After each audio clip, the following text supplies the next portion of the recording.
ওম শ্রী পুরাণ পুরুষোত্তমায় নমঃ। বিদ্বেশ্বর সংহিতা মোক্ষদায়ক পুণ্যক্ষেত্রদিওর বর্ণনা, কাল বিশেষে বিভিন্ন নদীর জলে স্নানে উত্তম ফলের নির্দেশ এবং তীর্থাদিতে পাপ থেকে রক্ষা লাভের সতর্কবার্তা জানানো হচ্ছে। সুতদেব বললেন, বিদ্বান ও বুদ্ধিমান মহর্ষিগণ, মোক্ষদায়ক শিবক্ষেত্রের বর্ণনা শোনো।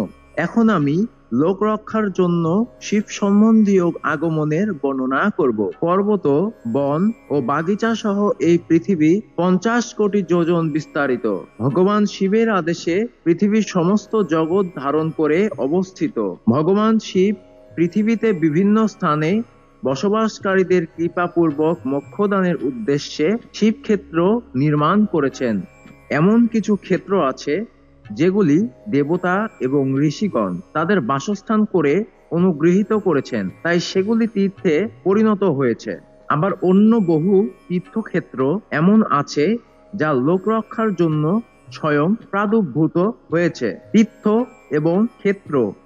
এবং ক্ষেত্রে গেলে মানুষের সর্বদা স্নান, দান, জপ ইত্যাদি করা উচিত, না হলে সে রোগ, দারিদ্র্য ইত্যাদি নানা প্রতিকূলতা প্রাপ্ত হয়। যে ব্যক্তি এই ভারতবর্ষে মৃত্যু লাভ করে, সে তার পুণ্য ফলে ব্রহ্মলোকে বাস করে। পুণ্য ক্ষয়ের পরে পুনরায় মনুষ্য জন্ম প্রাপ্ত হয়। পাপী ব্যক্তি পাপ করে দুর্গতি প্রাপ্ত হয়। ব্রাহ্মণগণ পুণ্যক্ষেত্রে পাপ করলে তা আরো ভয়ানক হয়। সুতরাং পুণ্যক্ষেত্রে বাস করার সময় শুকনো অর্থাৎ সামান্যতম পাপও করা উচিত নয়। সিন্ধু এবং শতদ্রু নদীর তীরে বহু পুণ্যক্ষেত্র আছে। সরস্বতী নদী পরম পবিত্র এবং একে 60 মুখ সম্পন্ন বলা হয়, অর্থাৎ তার 60টি ধারা।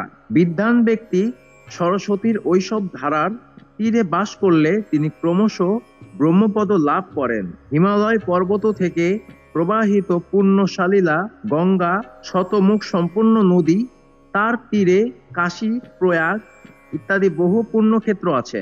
সূর্য মকর রাশিতে গেলে সেখানকার গঙ্গা তীরভূমি আগের থেকে বেশি প্রশস্ত এবং পুণ্যদায়ক হয়ে যায়। সোনভদ্র নদের 10টি ধারা। বৃহস্পতি মকর রাশিতে এলে এটি অত্যন্ত পবিত্র ও অভীষ্ট ফল প্রদানকারী হয়। সেই সময় সেখানে স্নান ও উপবাস করলে বিনায়ক পদ লাভ হয়। পুণ্যশালীলা মহানদী নর্মদার 24 মুখ স্রোত, সেখানে স্নান বা তার তীরে বাস করলে মানুষ বৈষ্ণব পদ প্রাপ্ত হয়। তমসার 12 এবং রেবার 10টি মুখ। পরম পুণ্যময় গোদাবরীর 21টি মুখ বলা হয়। এটি ব্রহ্ম হত্যা এবং গোবধের পাপ নাশকারী এবং রুদ্রলোক প্রদানকারী।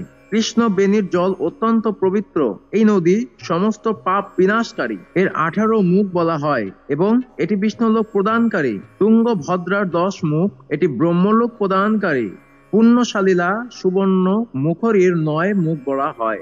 ব্রহ্মলোক থেকে ফিরে আসা জীবের তীরেই জন্মগ্রহণ করে। সরস্বতী নদী, পম্পা সরোবর, কন্যাকুমারী অন্তরীপ এবং শুভকারক শ্বেত নদী, এগুলি সবই পুণ্যক্ষেত্র। এর তীরে বাস করলে ইন্দ্রলোক প্রাপ্তি হয়। সহ্য পর্বত থেকে প্রবাহিত মহানদী কাবেরী পরম পুণ্যময়ী। এর 27 মুখ বলা হয়।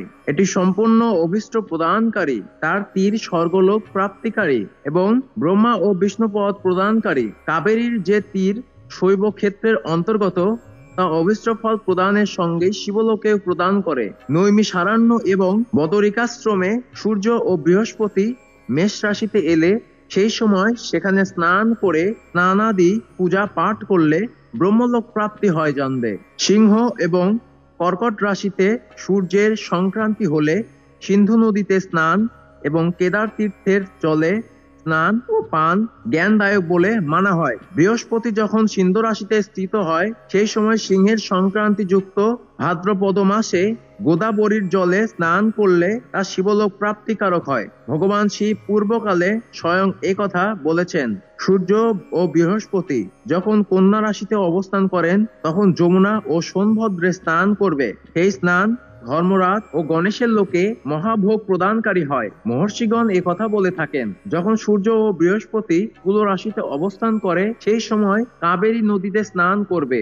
সেই স্নান ভগবান বিষ্ণুর পুণ্য কথন অনুসারে সমস্ত অভীষ্ট বস্তু প্রদানকারী হয়। যখন সূর্য ও বৃহস্পতি বৃশ্চিক রাশির ওপর আসেন, তখন অগ্রহায়ণ মাসে নর্মদায় স্নান করলে শ্রী বিষ্ণুলোক প্রাপ্তি হতে পারে। সূর্য ও বৃহস্পতি ধনু রাশিতে অবস্থিত হলে সুবর্ণমুখী নদীতে স্নান করলে তা শিবলোক প্রাপ্তিকারক হয়। এ হলো শ্রী ব্রহ্মা মুখনিসৃত বাণী। যখন সূর্য ও বৃহস্পতি মকর রাশিতে স্থিত হয় সেই সময় মাঘ মাসে গঙ্গা নদীতে স্নান করা উচিত। ব্রহ্মার বক্তব্য হলো যে এই স্নান শিবলোক প্রাপ্তিকারক। শিবলোকের পরে ব্রহ্মা ও বিষ্ণুর স্নানে সুখ ভোগ করার পর শেষকালে মানুষের জ্ঞান প্রাপ্তি হয়। মাঘ মাসে এবং সূর্য কুম্ভ রাশিতে স্থিত হলে ফাল্গুন মাসে গঙ্গার তীরে শ্রাদ্ধ, পিণ্ডদান বা তিলোদক দানে পিতা ও মাতা সহ উভয় কুলের বহু পিতৃপুরুষ উদ্ধার লাভ করেন বলে মানা হয়। সূর্য ও বৃহস্পতি যখন মীন রাশিতে অবস্থান করেন তখন কৃষ্ণবেণী নদীতে স্নান করাকে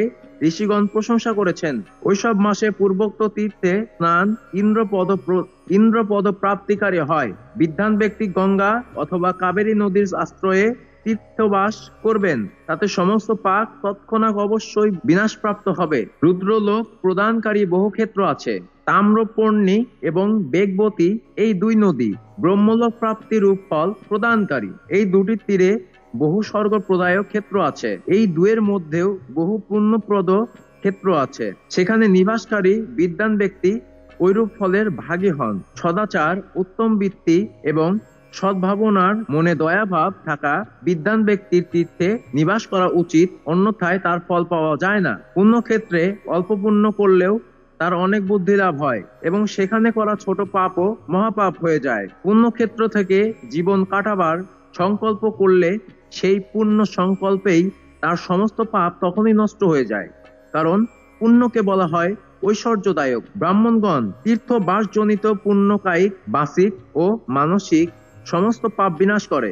তীর্থে করা মানসিক পাপ বর্জলেপ হয়ে যায়, তা কয়েক কল্প পর্যন্ত সঙ্গে থেকে যায়। ওই পাপ শুধু ধ্যানের দ্বারাই নষ্ট হয়, অন্যথায় নয়। বাচিক পাপ জপের দ্বারা, কায়িক পাপ শরীর শুষ্ক করার কঠোর তপে নষ্ট হয়। তাই সুখ আকাঙ্ক্ষাকারী ব্যক্তির দেবতা পূজা করা এবং ব্রাহ্মণদের দান করে পাপ থেকে রক্ষা পেতেই তীর্থে বাস করা উচিত।